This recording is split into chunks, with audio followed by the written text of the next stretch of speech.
And when most people hear that, they think that I'm the guy that is yelling in the stock pit waving papers, or I'm the guy that refinances the mortgage on your house, or I set the interest rates on your bank loans.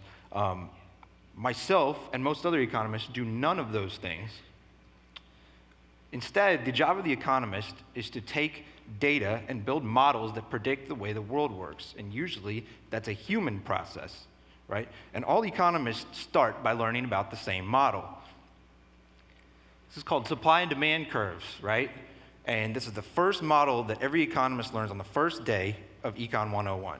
Now, for some of you, this was the bane of your undergraduate existence, and you barely made it through this class, right?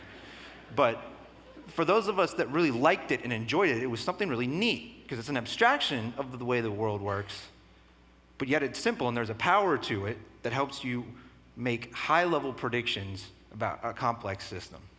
Now, as you go on in your economics courses, you learn that underlying that first model, there are a bunch of rules and assumptions that a bunch of really smart people have argued over for the better part of the last century. And you're at the same time excited and disappointed. Excited because you're learning something new, but disappointed because that first model that you learned about is not as simple anymore. It's further away from reality, and you find out there are variations to it. Now, if you go on again and go to graduate school, you find out that that model that you learned about first has brother and sister models, each of them with their own sets of rules and assumptions, and each of them that other smart people have argued about for a long time. That picture becomes cloudier still, less simple, more complex. Then you do some reading on your own, and you find out that overall people are generally irrational and behave in highly unpredictable ways. And at one point in history, every assumption that underlies every one of the models that you've learned thus far has been proved wrong by a thing that actually happened in real life. And you get really frustrated at this point and graduate and then go become a banker and never think about any of these things ever again. But in graduate school, I got frustrated with this cycle, right? This laundry machine where you go and learn about a model and learn about how it's really neat and predicts a complex system, and then learn about all the things that make it wrong and not actually representative of reality. Moreover, I started my education as an engineer. Engineers are really good at taking a complex system full of little parts, assembling it together into a whole, and predicting how that system is going to work, not just 5 minutes after you turn it on, but 5 years after you turn it on. Why can't we do the same thing in economics? We have a lot of data, we got a lot of smart people, we got a lot of history there. Why can't we do the same thing for systems of people to make better predictions? Well, the nice thing about economics is that there are lots of examples of complexity for you to try and wrap your head around this issue. This is one of them.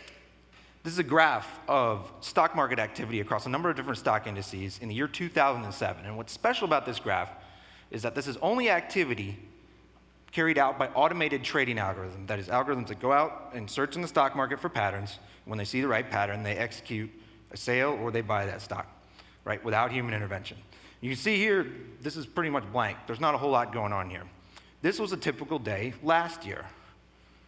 Wow.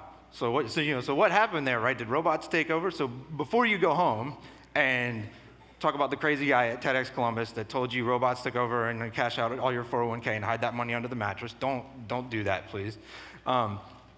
That's not quite what's going on here. But to me, that's actually not the most interesting question that I think you can ask when you see this.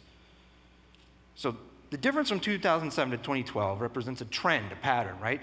In 10 years from now, say that trend continues. What will it mean to say that you've invested money in that system? How would you describe that to somebody that has no idea what the stock market is? We have a hard time sometimes describing what we've invested in even today. How would you describe that? More importantly, what happens in 10 years when this system is confronted with an event that it's never experienced before? Is it going to crash? Is it going to be able to adapt? We don't know right now. These are questions that traditional economic modeling is not very good at answering.